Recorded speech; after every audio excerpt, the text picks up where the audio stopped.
মাকে অন্যের সাথে করতে দেখে আমিও সুযোগ পেয়ে মাকে অফার দিলাম। এক পর্যায়ে মাকে গর্ভবতী 2 জন মিলে করে দিলাম। আমার কলিজার স্বামী এবং বন্ধুরা, এই গল্পটি শোনার পরে তোমাদের পানি বের হবার গ্যারান্টি দিলাম।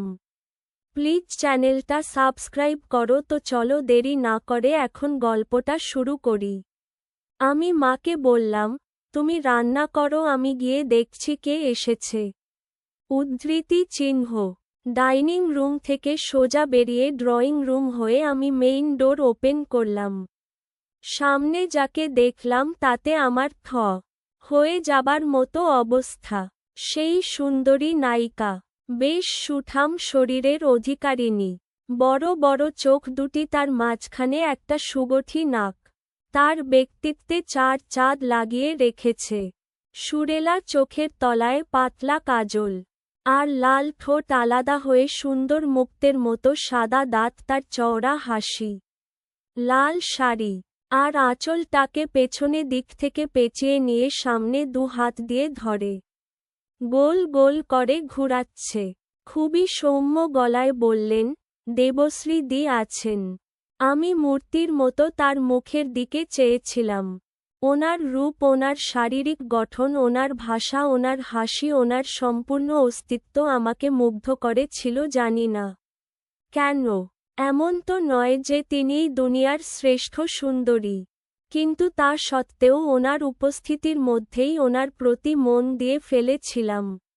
উপরওয়ালাকে মনে মনে বললাম, যদি সুযোগ হয় তবে এইরকম নারীর সাথে আমার বন্ধুত্ব করিয়ে দিও।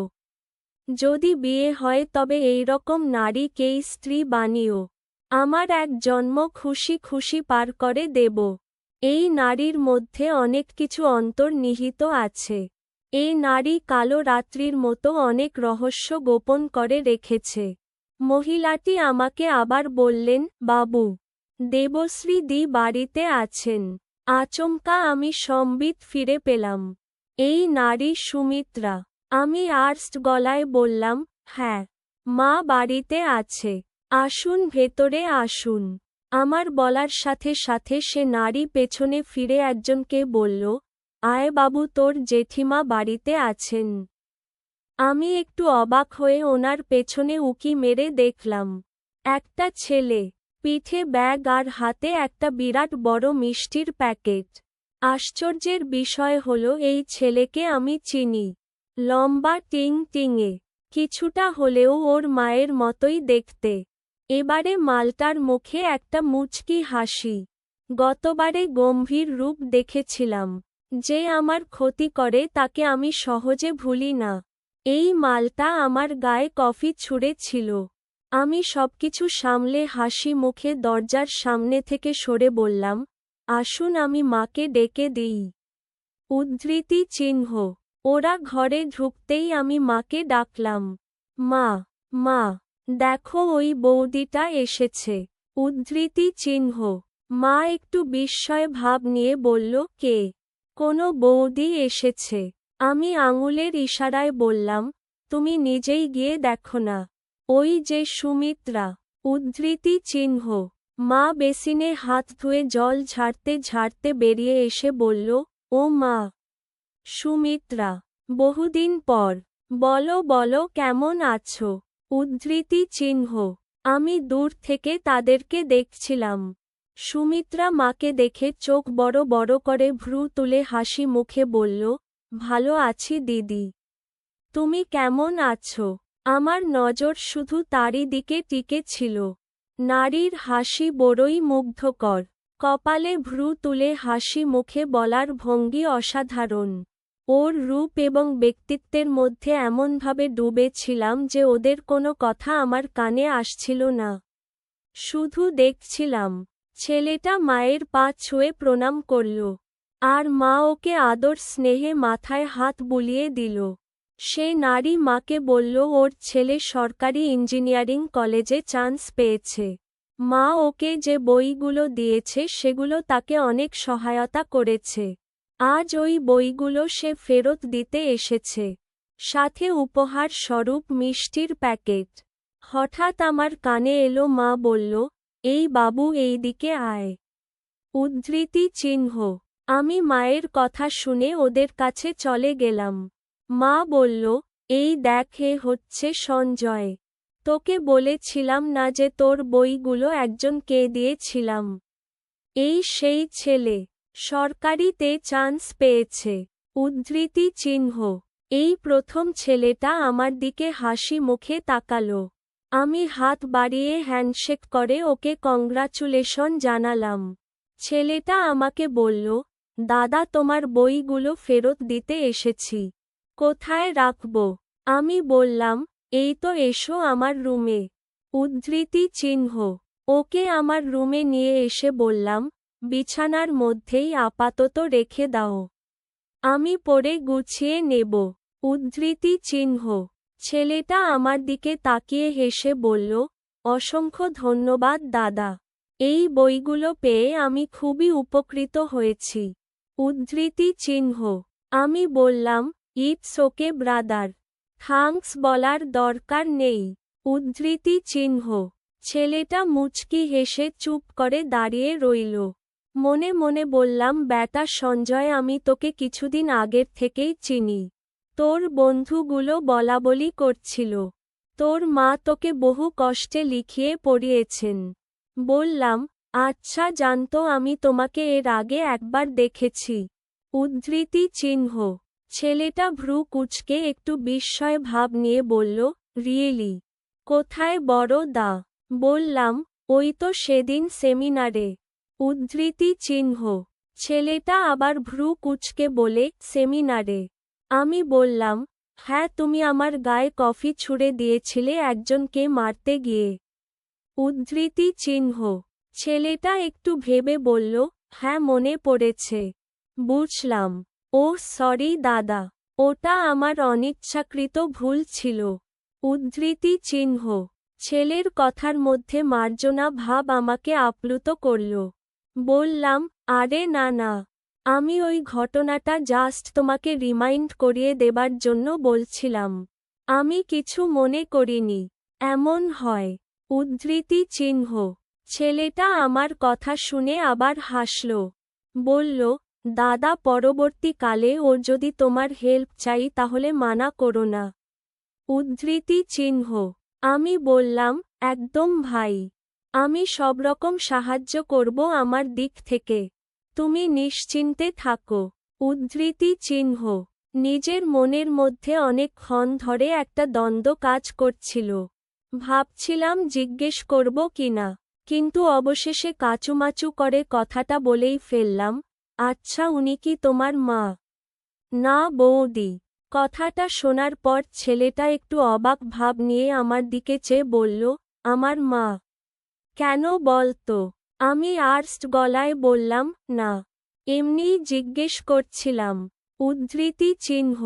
ছেলেটা আমার কথা শুনে, ও আচ্ছা বলে রুম থেকে বাইরে বেরিয়ে গেল। উদ্ধৃতি চিহ্ন। ড্রয়িং রুমে এসে দেখি মা আর ওই নারী চায়ে চুমুক দিয়ে গল্প জমিয়ে রেখেছে। ছেলেটা সেখানে গিয়ে ওর মাকে বলল, চলো মা যাই। আবার অন্য কোনোদিন আসা যাবে। উদ্ধৃতি চিহ্ন। সুমিত্রা চায়ের কাপে শেষ চুমুক দিয়ে টেবিলে কাপটা রেখে বলল, দেবশ্রী দি, আজ আসি। হ্যাঁ, পরে একদিন না হয় আবার আসব। উদ্ধৃতি চিহ্ন। মা সুমিত্রাকে বলল, বেশ, তো একদিন সময় করে এসো, কথা হবে। আর এমনিতেই বাড়িতে আমি একাই থাকি। উদ্ধৃতি চিহ্ন। সুমিত্রা সোফা ছেড়ে উঠে পড়ে ওর ছেলেকে সঙ্গে বেরিয়ে পড়ল। আমি মনে মনে সুন্দরী নারীকে বিদায় জানালাম। মা রান্নাঘরে ওদের দেওয়া মিষ্টির প্যাকেটটা ফ্রিজে রেখে বলল, জানিস ছেলেটা কত কষ্ট করে পড়াশোনা করছে। ওর মাই সব করছে। ছেলেটার বাবা নেই।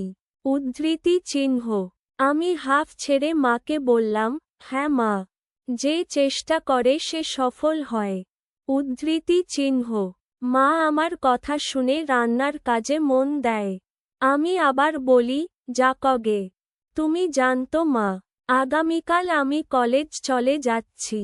উদ্ধৃতি চিহ্ন। মা আমার দিকে তাকিয়ে বলল, সে কি রে? কালকেই যেতে হবে তোকে। আমি বললাম, হ্যাঁ মা। এবার সেমিস্টারের অ্যানাউন্সমেন্ট হবে। উদ্ধৃতি চিহ্ন। মা বলল, বেশ ঠিক আছে। সব কিছু আজই গুছিয়ে নিস তাহলে। উদ্ধৃতি চিহ্ন। আমি, হ্যাঁ মা, বলে নিজের রুমে চলে এলাম। নিজের রুমে বিছানায় চিত হয়ে শুয়ে হোয়াটসঅ্যাপে তিন্নিকে মেসেজ করলাম। হাই লিখে পাঠাতেই কয়েক সেকেন্ডের মধ্যেই ওর রিপ্লাই পেলাম। কি করছো, কেমন আছো ইত্যাদি দিয়ে শুরু হলো আমাদের বার্তালাপ। কথার ফাঁকে আমি ওর হোয়াটসঅ্যাপ ডিপিটা খুলে ওর ছবিটা দেখে জানালাম, বেশ কিউট লাগছে রে তোকে তিন্নি। উদ্ধৃতি চিহ্ন। সঙ্গে সঙ্গে দেখলাম তিন্নি আমাকে ওর বেশ কয়েকটা ছবি পাঠিয়ে দিল।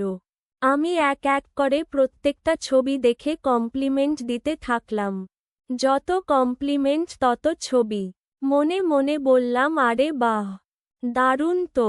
তবে সারপ্রাইজিং গিফট এটা হলো যে তিন্নি নিজের ছবির সাথে সাথে ওর মা মঞ্জু কাকিমার সাথে তোলা কয়েকটা ছবি আমাকে পাঠিয়ে দিল। উফ, দারুণ। মেয়ে তো যেমন তেমন, মাটা হলো হট। একটু সাহস করে ওকে বললাম, তিন্নি আর যাই বল তুই কিন্তু তোর হটনেসটা তোর মায়ের থেকে পেয়েছিস। উদ্ধৃতি চিহ্ন। আমার মেসেজ পেয়ে তিন্নি সঙ্গে সঙ্গে একটা ওয়াও এমজি পাঠিয়ে দিল। আমি বললাম, হ্যাঁ রে, সত্যি মঞ্জু কাকিমা এই বয়সেও অনেক কিউট দেখতে আছেন। উদ্ধৃতি চিহ্ন। দেখলাম তিন্নি থ্যাঙ্কস মেসেজ করল। আবার একটু সাহস করে বললাম, আচ্ছা শোন না তিন্নি বোন আমার, তুই কাকিমার কিছু ছবি পাঠা না আমায়। মেসেজটা সেন্ড করেই দেখলাম তিন্নি সেটা সিন করে অফলাইন হয়ে গেল। একটু ভয় পেয়ে গেলাম। বললাম, এই রে, মায়ের ছবি চাওয়াতে মেয়েটার রাগ হলো নাকি? ধাত কেস ঘটিয়ে ফেললাম একটা। মনে মনে বললাম। হোয়াটসঅ্যাপ খুলে মেসেজটা ডিলিট করতে যাব কি দেখি তিন্নি আবার মেসেজ করছে। সঙ্গে সঙ্গে অনেকগুলো ছবি আমার স্ক্রিনে লোড হতে লাগল। হ্যাঁ, ওর মায়ের ছবি। মনে মনে বললাম, ওয়াহ, তোর সেক্সি মা মঞ্জু রানীকে নিয়ে আজ আমি ফ্যান্টাসি করব।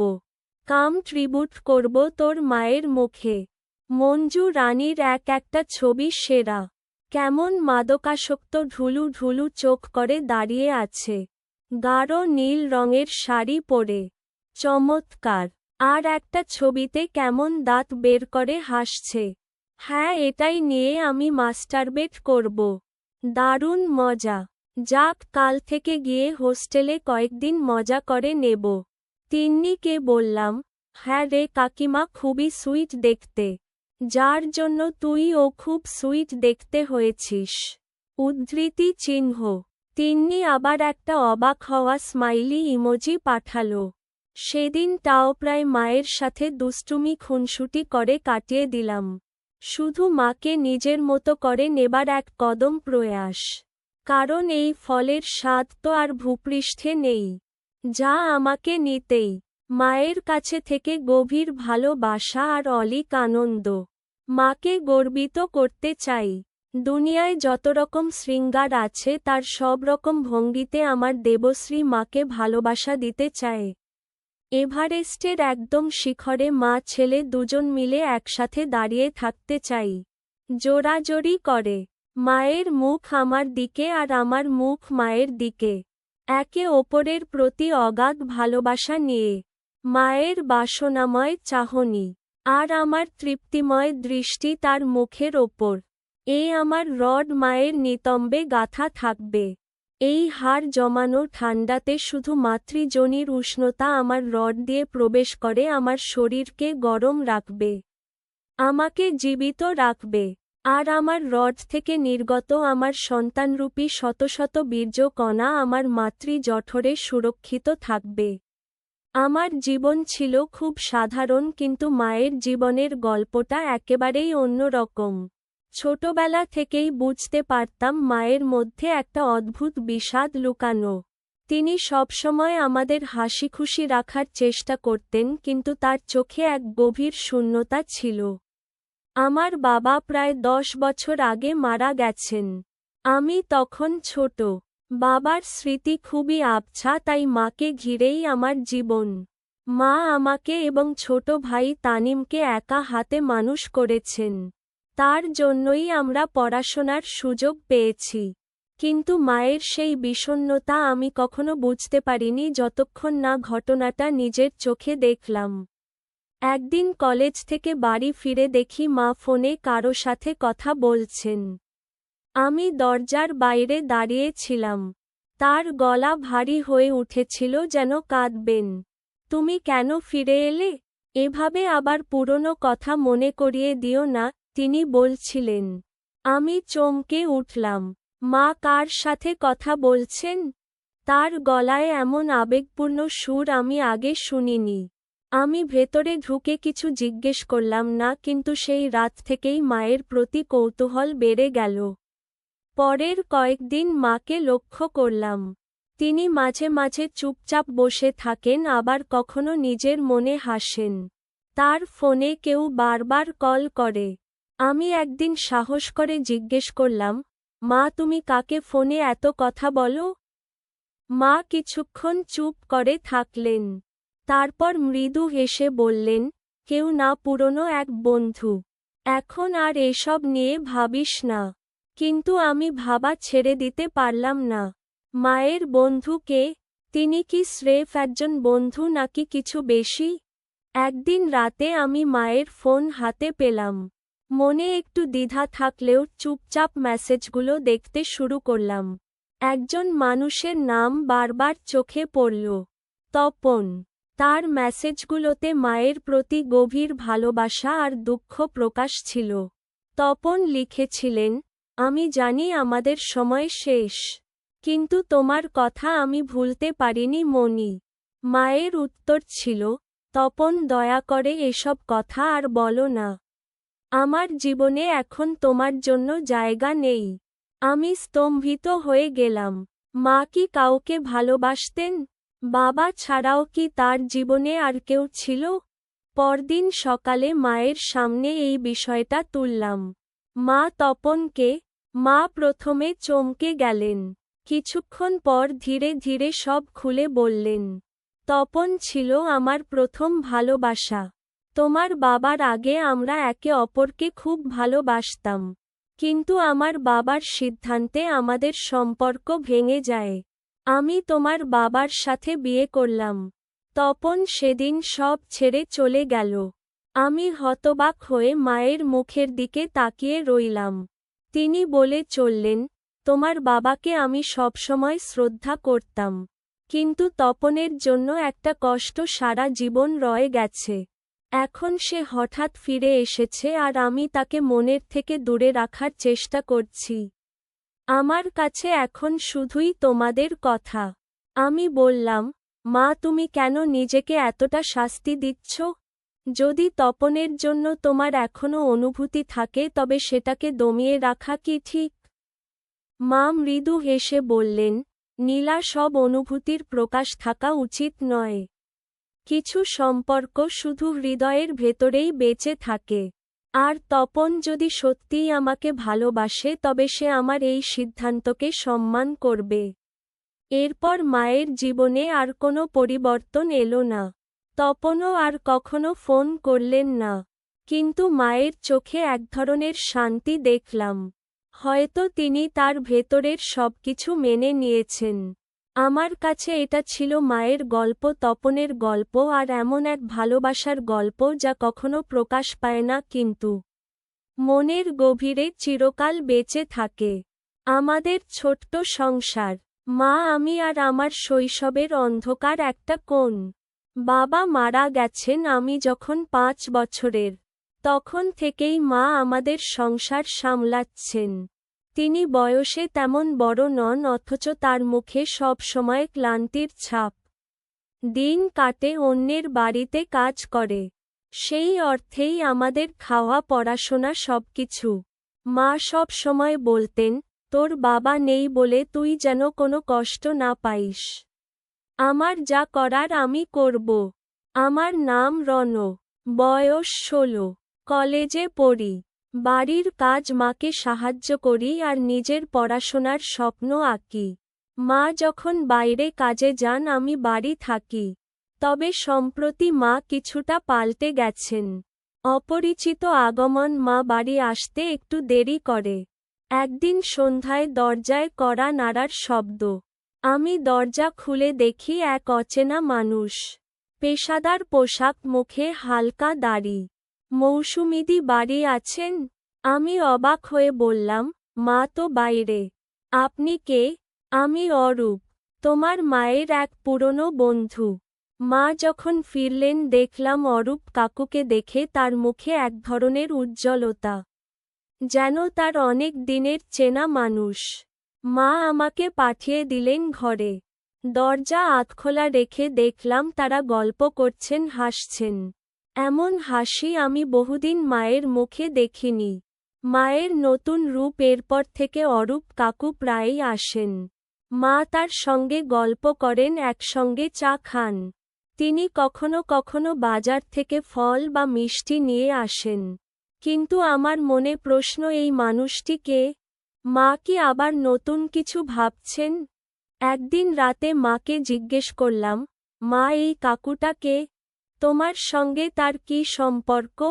মা আমার দিকে তাকিয়ে বললেন, অরূপ আমার পুরনো বন্ধু। সে শুধু কথা বলতে আসে। তোকে আমার কথা বুঝতে হবে রে রণ। সম্পর্কের জটিলতা দিনগুলো কেটে যেতে লাগল। মা আর অরূপ কাকুর সম্পর্কটা যেন আরও গভীর হয়ে উঠল। আমি ধীরে ধীরে অস্বস্তিতে পড়তে লাগলাম। স্কুলে বন্ধুরা হাসাহাসি করত, বলতো, তোর মায়ের জন্য আবার বিয়ের শাড়ি কিনতে হবে। একদিন বিকেলে দেখি মা চুলে তেল দিয়েছেন, নতুন শাড়ি পরে অরূপ কাকুর জন্য অপেক্ষা করছেন। আমি আর সহ্য করতে পারলাম না। মাকে চিৎকার করে বললাম, তুমি আমার বাবার জায়গা কিভাবে কাউকে দিতে পারো? তোমার কি লজ্জা নেই? মায়ের চোখে জল এসে গেল। তিনি শান্ত স্বরে বললেন, রণ, আমি শুধু মানুষ। আমাকে বাঁচতে দে। তোর বাবার জায়গা কেউ নিতে পারবে না, কিন্তু আমিও তো মানুষ। উদ্ধৃতি চিহ্ন।